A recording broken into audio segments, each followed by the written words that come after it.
Cockroach জনতা party আচলতে কি? এই পাৰ্টি কাৰ? কোনে চলাব বিচাৰিছে? এই কথাবিলাক মই আগৰ ভিডিঅ'টোত মই অলপমান কৈছিলোঁ। আৰু খুব ইউটিউবৰ মাধ্যমত বা ইউটিউবৰ জগতখনত ছ'চিয়েল মিডিয়াত সম্পূৰ্ণৰূপে বিয়পি পৰি আছে কক্ৰোচ জনতা পাৰ্টি। কক্ৰোচ জনতা পাৰ্টিয়ে সমগ্ৰ ভাৰতৰ ৰাজনীতিক বাতাবৰণ সলনি কৰি দিব নেকি? নে নৱপ্ৰজন্মৰ দিশটো সলনি কৰি দিব? সেই কথাবিলাক কিন্তু জনসাধাৰণ তথা নৱপ্ৰজন্ম ৰাজনীতিক দল সকলোৱে চিন্তা কৰিব লাগে। কাৰণ কক্ৰোচ জনতা পাৰ্টি যদিও কেৱল ডিজিটেল মাধ্যমত সীমিত, কিন্তু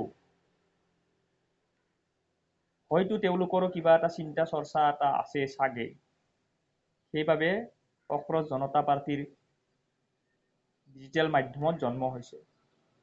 উদাহৰণস্বৰূপে 2012 চনত যেতিয়া আন্না হাজাৰীৰ নেতৃত্বত কেজৰিৱাল ডাঙৰীয়াই অসমৰ গুৱাহাটী চানমাৰীত বিশাল আপোনাৰ অনশন এটা কৰিছিলে। সেই অনশনে গৈ আম আদমি পাৰ্টিৰ সৃষ্টি হ'ল বা জন্ম হ'ল। কিন্তু সেই পাৰ্টি দিল্লীত চৰকাৰো গঠন কৰিছিলে। নিশ্চয় কিবা এটা ঢৌ কক্ৰোচ পাৰ্টিয়ে ভাৰতৰ ৰাজনীতিকত কিবা এটা প্ৰভাৱ পেলাব নেকি? নে বিজেপিৰ লগত টক্কৰ দিব কাৰণে কক্ৰোচ জনতা পাৰ্টিৰ জন্ম হৈছে নেকি?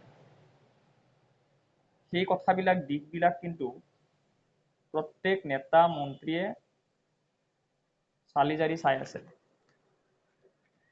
কক্ৰোচ জনতা পাৰ্টিৰ ইমান মেম্বাৰ হঠাৎ হ'ল, তেওঁলোকৰ আইডিঅলজি, তেওঁলোকৰ সংবিধানৰ নিয়ম, সেই কথাবিলাক যদি আপোনালোকে চায়, তেতিয়া আপোনালোকে নিজেই বুজিব, নৱপ্ৰজন্মই তেতিয়া নিজেই বুজিব আচলতে কি ইমান প্ৰভাৱ। প্ৰত্যেক পাৰ্টিৰ নেতা মন্ত্ৰীয়ে কিন্তু অলপ হ'লেও চিন্তা কৰিছে কক্ৰোচ জনতা পাৰ্টিক লৈ।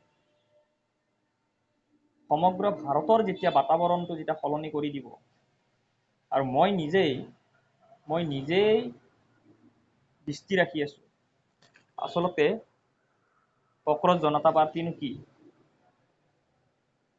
মই কালিৰ ভিডিঅ'টোত অলপমান থুলমূলকৈ কৈছিলোঁ, কিন্তু মই মোৰ ভিডিঅ'বিলাক অলপ সন্দেহযুক্তকৈ ৰাখোঁ। আপোনালোকে বুজি পাওক নাপাওক মোৰ আপত্তি নাই।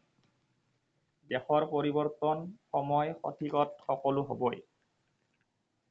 তেওঁ যোনেই নহওক, যায়ে নহওক, সময়ৰ সোঁতত সলনি কৰিবই। তাকে ৰণনীতি বোলে। কক্ৰোচ জনতা পাৰ্টিয়ে যদি সঁচাকৈ ভাৰত দখল কৰে, নিশ্চয় অসমতো আহিব।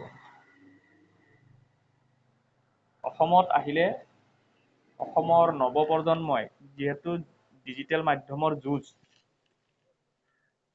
অসমৰো নৱপ্ৰজন্মই সেই আঁকোৱালি ল'ব।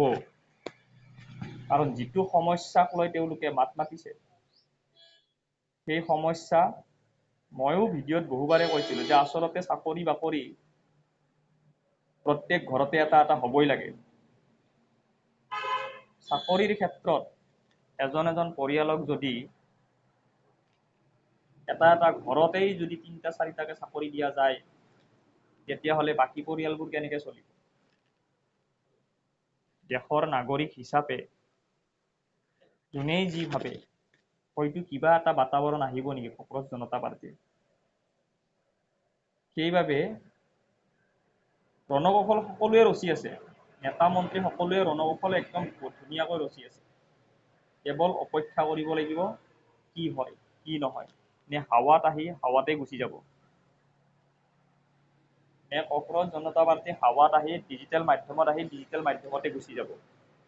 সেইভাবে আমি ৰ'ব লাগিব বুজি পালে ধন্যবাদ